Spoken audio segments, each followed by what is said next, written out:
sidewalk to the right.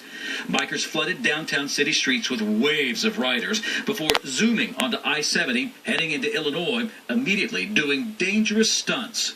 Other bikers took the MLK Bridge into Illinois, causing lots of congestion. In several places, riders brought traffic to a standstill, blocking traffic with their motorcycles to let other riders pass. Police said the event took them by surprise last year and would be prepared this year. Quickly, cop cars appeared and blocked bikers from zooming ahead at excessive speeds. But the stunts continued by some, while others videotaped the showboating. The ride eventually crossed back into Missouri in St. Louis County on I-270, and police kept an eye on riders from a police helicopter overhead.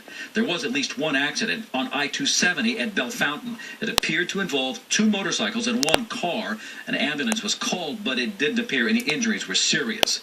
Police continued their efforts to keep the stunt bikers under control, blocking all lanes of traffic and even the shoulder as police provide a slow escort. Even so, the stunts continued in plain sight of police. When the ride hit St. Charles, police were set up at a checkpoint examining driver's licenses and insurance. Police apparently found something of concern. From the air, we saw four bikers in handcuffs sitting on the grass. And then a few minutes later, a tow truck arrived and at least two motorcycles were hauled away. But in a nearby parking lot, the stunt riding continued. So what exactly is this all about? The bikers call this event the Ride of the Century, and this is the 10th year they've held it here in St. Louis. News 4's Laura Hediger talked with some of the riders as they gathered on the riverfront before the ride started. One of them, get this, only 13 years old. There's the new tire blowout before what riders call the Ride of the Century starts. Now, parts of the crowd cheer, while other riders, younger riders, realize today's dangers. I don't feel like having to get in a wreck. At just 13 years old, Kylie Boring rides on the back of her dad's bike. Pretty nervous with the riders in case they get hurt and the drivers because they have to watch people go in front of them and not stop. To the stunt riders, the biggest concern isn't safety. It seems to be showboating.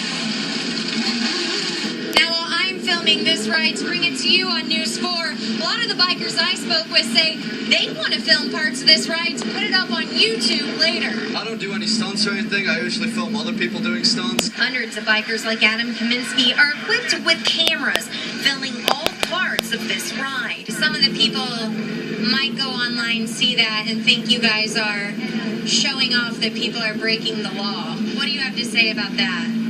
To a certain point, some people do use it for that, but for the majority of us, we just use it to just watch what we do. To get the best idea of what they do, check out this video from SkyZoom 4. Stunt riding or not, it's easy to see how motorists get caught in the middle of all this.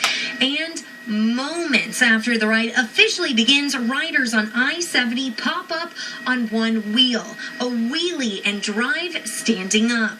Police insist this is the type of activity they are going to be watching out for. Someone was ran over last night. There's going to be a lot of drivers that are worried. What do you have to say to all that? You know, riding a motorcycle is dangerous anyway. That's dangerous! Laura Hediger, News 4.